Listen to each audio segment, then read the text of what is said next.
Huli sa Oplan Galugad ang dalawang sospek na may binibentang shabu.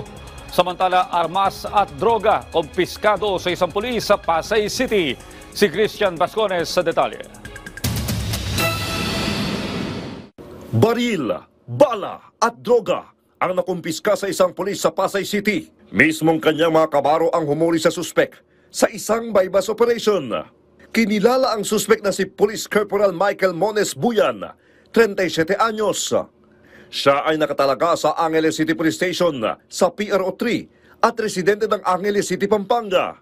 Isinagawa ang operasyon bandang alas 10:30 ng gabi sa Blue Bay Walk, Rojas Boulevard. Nasamsam mula sa suspek ang tinatayang 35 gramo ng hinihinalang shabu na may sweet value na 238 pesos. Bypass money, isang Glock 17 pistol na may 14 na bala, timbangan, posas, cellphone at iba't ibang identification cards.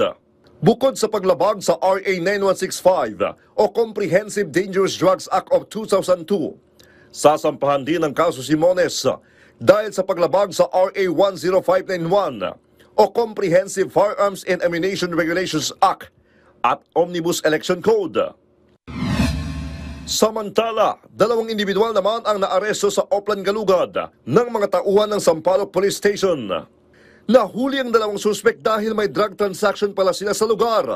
Nasamsam mula sa kanila ang 2 piraso ng heat-sealed plastic sachet ng naglalaman ng 2 gramo ng hinihinalang shabu na may halagang 13,600 pesos.